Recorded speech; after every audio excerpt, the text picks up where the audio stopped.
This week on MotoWorld, the Speedway season opener at Costa Mesa, California. Another endurance win for Team Suzuki and all the reasons why. And in an exclusive interview, newly retired motocross star Rick Johnson talks about his future. All this and more next on MotoWorld.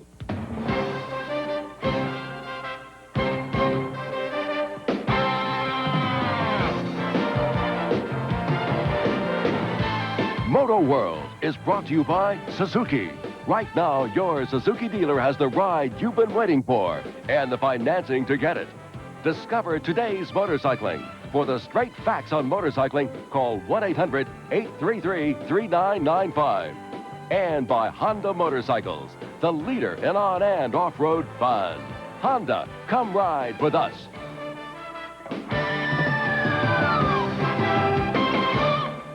Hello, everyone. I'm Dave Despain. This week on MotoWorld, I suspect we'll stir up a bit of controversy with Ricky Johnson's candid comments about some of the current stars of motocross. A little later, I'm going to tell you how to win a scholarship to the Motorcycle Mechanics Institute, and we'll begin with speedway racing. Orange County Fairgrounds, Costa Mesa, California. That's the weekly hotbed of that form of the sport. Last Friday night was the season's opener. I don't think there's a track in America with more enthusiastic fans. They've been coming here for 23 years now to fill the grandstands that surround this little bull ring. The attraction is a combination of action and atmosphere. But in the final analysis, it's the unusual spectacle of those bare-bones motorcycles completely sideways under full throttle, and, of course, the prospects for exciting finishes that make this weekly show so successful. Bobby Boogaloo Schwartz, former national champ, veteran international speedway star, tells us what it takes to win here. Tonight, what it takes is a lot of good starts, a little bit of luck, and a lot of skill, and a fast motorcycle, of course. Bobby's obviously jazzed about his prospects for the season, and so is everybody else. Well, almost everybody. In theory, speedway's not a contact sport, but look at this. Rear wheel whack in the leg, followed by another nudge to the front wheel, and this guy is out of there. For fun, the top guys park their two-wheelers, jump on Suzuki quad runners for an exhibition of speedway sportsmanship. Let me give you a hand there, Lance. Now watch the guy on the outside. Flying Mike Faria, the reigning national champion, runs out a racetrack, gives way to Josh Larson in a heat race. Now, Faria came back to challenge Schwartz. He and Bobby squared off in the feature match race of the night. They had a great seesaw battle, but it was Boogaloo who squeezed out a narrow last lap victory. Preview of things to come. Now let's take a quick look at the handicap main event. The faster you qualify, the farther back you start. The guy to watch on the bottom of the racetrack, number 6, Sean McConnell. He managed to stay hooked up down low and eventually worked his way to the lead. It's a good start for the season. I hope it's a pattern for what's to come. I don't know. It feels good. I wish I had a transfer to scratch, though. And with that, we transfer to the scratch main event. Faria, Schwartz, Larson, and Phil Collins. It was a good race, but it was all Boogaloo. Led all the way, and I guess Flying Mike Faria, the national champion, was hot on my tail, but I was there, so that's main event number 1 for me this year. I'm very happy with that. And here's one final Costa Mesa tradition. No matter who wins, the fans always get the autograph. Now, let's go to the Honda scoreboard now for a rundown on the Costa Mesa season's opener. McConnell may have been disappointed he missed the scratch main event, but he beat some good horses in the handicap nonetheless. And in that scratch main, Phil Collins pulled a big wheelie, fell out of contention early, leaving the honors to Schwartz, Faria, and Larson. Elsewhere, the endurance road racing stars were in Alabama over the weekend. Team Suzuki's second straight victory. Art Ekman has that story. Last week, we showed you Team Suzuki claiming the first WIRA Endurance Road Race victory of the year at Road Atlanta. For this outfit, winning is a tradition. You definitely got to do well with Team Suzuki, you know, or you won't be with Team Suzuki. In the 7 days following the season opener, that winning bike got quite a going over. I go through the whole thing. We take the motor apart, the cases come apart. We look at main bearings, we look at rod bearings, we look at pistons, transmission parts. You know, because we make enough power to hurt these things occasionally, but we've never had a lot of part failures. We want to make sure it stays that way. We look at everything internally, and if there's anything even close, we'll go ahead and replace it. Thus, a completely fresh Suzuki tackled Talladega Grand Prix Raceway last Sunday in search of the team's 63rd endurance victory. It's a lot harder than it looks. There are a lot of pieces that have to fit together just right. You got to have the right bike. You got to have the right riders. You know, it's not enough to have fast riders. You got to have riders who can lay down the laps for 90 minutes at a time or 60 minutes at a time or whatever you're running in any given period and not get excited, not crash, not wreck the bike. You got to have the right crew, and obviously you got to have some sponsorship. But Ulrich names Perry as the most important element in the team's success. If we'd known how good this guy really is, we would have made a real strong effort to get him 2 or 3 years before we did. And if we'd hooked up with him 2 or 3 years earlier than we did, we would have won 100 races by now, guaranteed. Well, they haven't won 100 races, but these guys have beaten back all their competition. They come over, they challenge us, we win, they leave. Nothing we saw Sunday indicates that's going to change soon. Win number 63 goes in the book just like clockwork, and Ulrich is still looking ahead. What we're working on is bumping our team up to that top level where we can compete with anybody in any type of racing in the U.S. That means Team Suzuki would like to go up against the top AMA Superbike operations. And in the meantime, Team Suzuki pilot Britt Turkington has his own agenda. I tell you, I've heard a lot of talk, maybe too much talk, but they can run, but they can't hide. So we're coming after you, Mad Dog, Human, Dutchman. You watch it. Go get them, Britt. You may recognize those as the names of top teams in the rival AMA CCS Endurance Series. And I think they can expect a visit soon from Team Suzuki. We'll leave you with a look at the WERA Endurance Series standings after 2 rounds. For MotoWorld, I'm Art Eckman. Still ahead on MotoWorld, whatever happened to those hot-shot Supercross kids? Candid thoughts from Ricky Johnson as he bids a fond farewell to the world of motocross. And coming up next, the pressure is on Parker at this weekend's Sacramento Mile.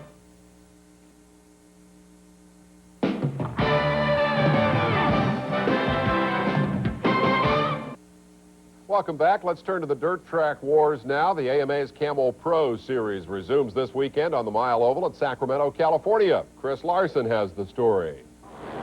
You won't see this very often. At the Camel Pro season's opener in Daytona, Scott Parker retired with a broken valve. So Parker will play catch-up this weekend on the Mile Oval at Sacramento, California. Last October, Parker came here for the 1990 series finale with a big point lead. A mechanical failure was the only thing that could have denied him a 3rd consecutive title. And that was a nightmare for his mechanic. Scott, I had a weird dream last night. And you know, what was that? And I says, up the 20th lap, smoke was coming out the breather tube, and everybody started looking at me, you know. I said, but it was only a dream, and I'm not superstitious. So I says, you know, he says, oh, God, don't even talk about that. Of course, Parker's bike didn't go up in smoke. He won the race and the championship. This year, he's out to tie Carol Ressweber's all-time record of 4 straight titles. And Warner, who also tuned for past champs Gary Scott and Jay Springsteen, is seeking a remarkable 8th crown as a tuner. You know, what's the goal? You define the goal at the beginning of the year. What is the goal?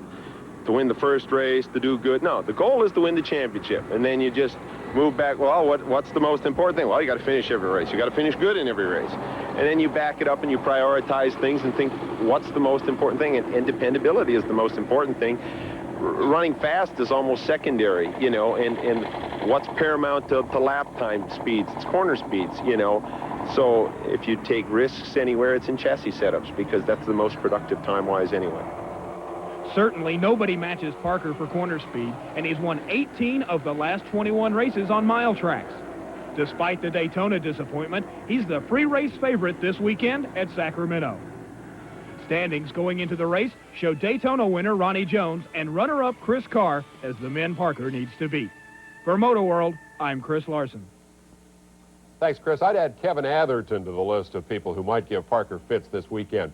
Now, if you're interested in a career as a motorcycle technician, get a pen and paper ready. The Motorcycle Mechanics Institute is going to award one lucky MotoWorld viewer a free scholarship to their 27-week motorcycle technician career program. Winner of the scholarship will have his or her choice. You can attend either in Phoenix, Arizona or Orlando, Florida. The scholarship value approximately $5,000, and this is a perfect way to enter the exciting and rewarding field of motorcycle mechanics. For more information on the free scholarship offer, call 1-800-225-1234. Operators standing by 24 hours a day and 7 days a week. Please, serious inquiries only. That number again for the free Motorcycle Mechanics Institute Scholarship, 1-800-225-1234. Offer ends June 7th. The winner will be announced June 21st. Now, when we come back, Supercross moves into the MotoWorld spotlight. We'll get you ready for this weekend's big race at Tampa, Florida. And then we'll hear from Ricky Johnson, candid comments on a couple of the sport's big stars. Stay with us.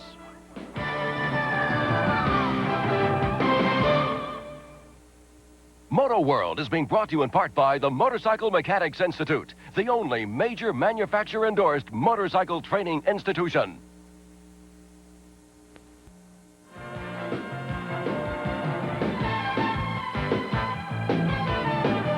Team Suzuki presents the MotoWorld Suzuki Event Calendar. A look at some of the major events coming up in the world of motorcycles and ATVs. The World Championship Road Racing Series makes its only North American stop at Laguna Seca Raceway, Monterey, California on April 21st. Damon Bradshaw will try to make it 2 wins in a row in front of the hometown fans. Charlotte, North Carolina, hosting round 12 of the AMA Camel Supercross Series. And in off-road action, the AMA Hare Scramble Series heads out west to Redding, California on April 21st. Come on out and enjoy a day at the races. The Camel Supercross Series resumes this weekend in Tampa, Florida. I don't know about you, but I'm sitting here wondering what happened to last year's front page story. Remember all that talk about the changing of the guard? Remember how the rookies like teenage Damon Bradshaw wrote all the early season headlines last year? Remember how the kid whooped up on the reigning champion Jeff Stanton in front of Bradshaw's home crowd in Charlotte, North Carolina? Damon was supposed to be the leading edge of that wave of the future in Supercross competition. But then the kid crashed and broke his ankle. His championship jets were cooled and have yet to be reignited. At the crest of that wave of the future rode 2 more rookies, number 20 Jeff Matasevich, number 17 Larry Ward. Heard anything from either of them lately? Ward showed signs of future greatness by winning for the home fans in the Seattle Kingdome. Matasevich was actually a challenger for the championship until the last couple of races, but Larry has been hurt and Matasevich hasn't been keeping up. The current standings show last year's champ Stanton and challenger Jean-Michel Bayle in reverse positions this year and battling for every point. Bradshaw has come back impressively. He won the Atlanta Supercross, but he remains far behind in the standings and raised a lot of eyebrows when he described Stanton as a man with no talent. So the story of Supercross 91 has been that the guard didn't get changed after all. Number 1 Stanton, seeking his 3rd straight crown, jumped out front early, then became the only man ever to win 3 straight Daytona Supercrosses. He's been the man to beat, but he's also found the man who could do that. In the last series race, Bayle caught Stanton from behind, won, and took the point lead. But Jeff insists he's not worried. He's definitely got more talent than anybody that's ever came out of Europe. He's doing a great job, but he's got a long ways to go to win a championship. He can win races, but it's tough to win that championship. All right, we go now to a guy who has a rather strong opinion on those young lions of Supercross. That is Rick Johnson. Last month, he announced his retirement due to lingering effects of a 1989 wrist injury. In an exclusive MotoWorld interview, RJ pulled no punches on the subject of Jeff Matasevich and Larry Ward. He says they're overrated. There are 2 riders that have won 1 race. They've been good. They've been consistent. They've been right up top. But, you know, winning race after race like Jean-Michel Bayle and Jeff Ward and Jeff Stanton and Damon Bradshaw have done, you know, they've proved that they can win week after week, and that's what it takes to be number 1. To go out and win 1 race in your hometown when you're all jacked up isn't what makes you a champion. And who I feel is probably the most underrated rider is Jeff Stanton. Catches a lot of flack, but he's done everything right. Well, Ricky had some equally interesting things to say on a variety of other subjects. Stay tuned for more of our exclusive interview with Rick Johnson when MotoWorld continues.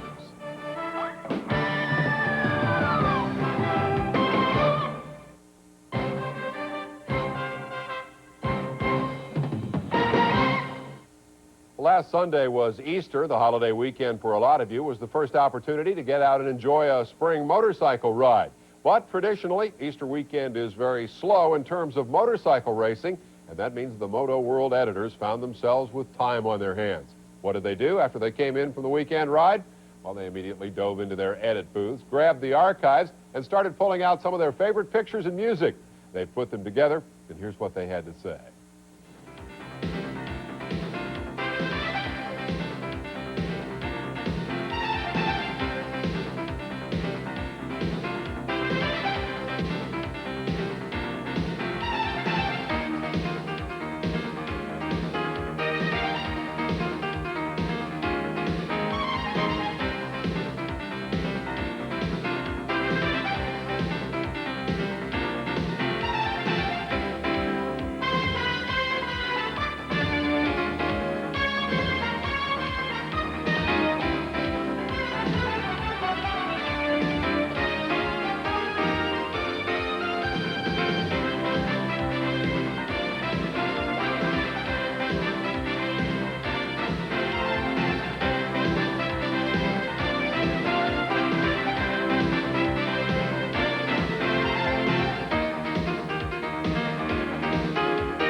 I think the guys did a pretty good job in their spare time. I don't think we'll let them wait until next Easter to do another one like that.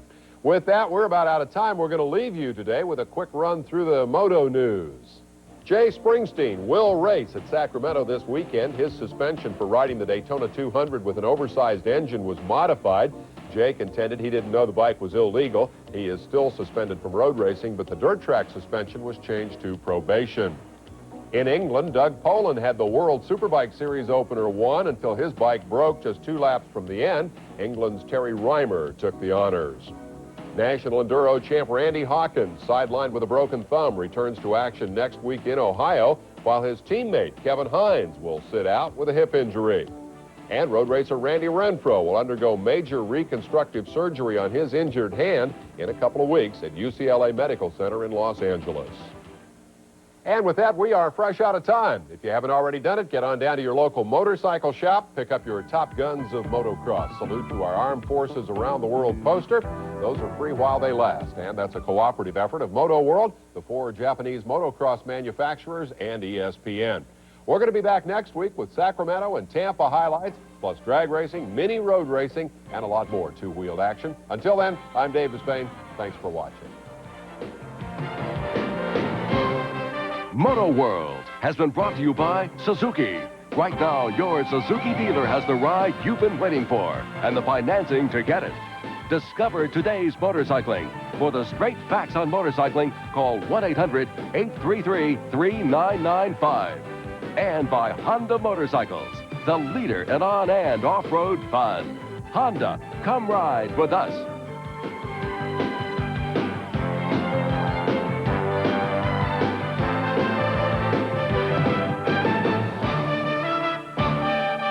Interested in buying a motorcycle or just learning to ride one? Call now, 1-800-833-3995 for the straight facts.